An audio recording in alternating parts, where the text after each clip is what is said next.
Kama ni mara yako ya kwanza unatembelea chaneli yetu ya Top 5 Media, tunakuomba ubonyeze neno subscribe, kisha kwa chini itatokea alama ya kengele. Tunakuomba ubonyeze kengele hiyo ili uwe wa kwanza kupokea taarifa katika chaneli yetu. Asante. Habari kubwa ya kimichezo ambayo tunakwenda kuiangaza mezani siku ya leo ni kuhusiana na kile ambacho kimeweza kujiri kutoka kwa serikali ya Jamhuri ya Muungano wa Tanzania kupitia Wizara ya Sanaa, Utamaduni na Michezo, ambapo kwa upande mwingine wameweza kutangaza rasmi kuufungia uwanja wa Benjamin Mkapa, ambapo ikumbukwe uwanja huu kwa upande mwingine kwa sasa upo katika marekebisho. Kwa hiyo tunaona kupitia taarifa iliyotolewa na Wizara ya Habari, Utamaduni, Sanaa na Michezo leo inasemaje? Inasema hivi: taarifa kwa umma kufungiwa uwanja wa Benjamin Mkapa kwa muda. Wizara ya Habari, Utamaduni, Sanaa na Michezo inatangaza kuufunga uwanja wa Benjamin Mkapa kwa muda kuanzia leo tarehe 9 Aprili 2025 ili kupisha marekebisho ya eneo la kuchezea yani pitch lililopata athari kubwa kufuatia mvua zilizonyesha na kufuatiwa na mchezo wa robo fainali wa kombe la shirikisho barani Afrika kati ya Simba Sports Club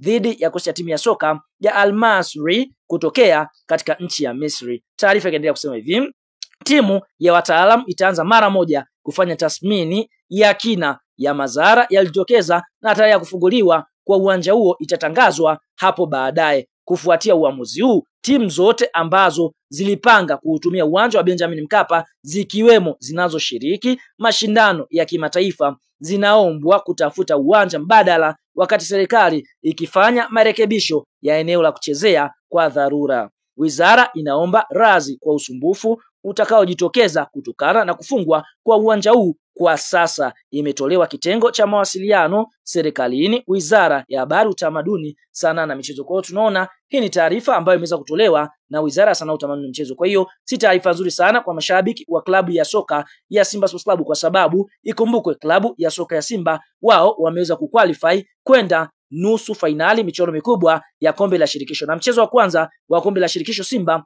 wanatarajia kucheza hapa nchini Tanzania ndani ya mwezi wa 4, yani siku ya Jumapili ya tarehe 20 mwezi wa 4 mwaka 2025. Kwa hiyo kuelekea katika mchezo huo kuna uwezekano mkubwa klabu ya soka ya Simba wakaama uwanja, kwa sababu tayari uwanja huo umefungiwa na serikali imezitaka zile timu ambazo zinashiriki michuano ya kimataifa kuweza kutafuta viwanja vingine kwa ajili ya kwenda kuchezea mechi zao. Kwa hiyo tunaona si taarifa nzuri sana kwa mashabiki wa klabu ya soka Simba, kwa sababu ukiangalia Simba ni klabu kubwa ambayo kwa upande mwingine ndani ya uwanja wa Benjamin Mkapa wanakuwa na imani sana kupata matokeo chana. Ndio maana hata Al Masry ameweza kufa kifo cha mende katika uwanja wa Benjamin Mkapa kwa kuweza kufungwa mabao mawili kisha mikwaju ya penalti. Kwa hiyo huenda mchezo wa Simba dhidi ya Stellenbosch tarehe 20 mwezi April mwaka 2025 ukapigwa katika dimba lingine. Nini maoni, mtazamo kwa uwanja wa Benjamin Mkapa kufungiwa mara kwa mara? Una nchi ya kuongelea kama mdau wa michezo? Nenda eneo la comment, kashe nasi maoni yako.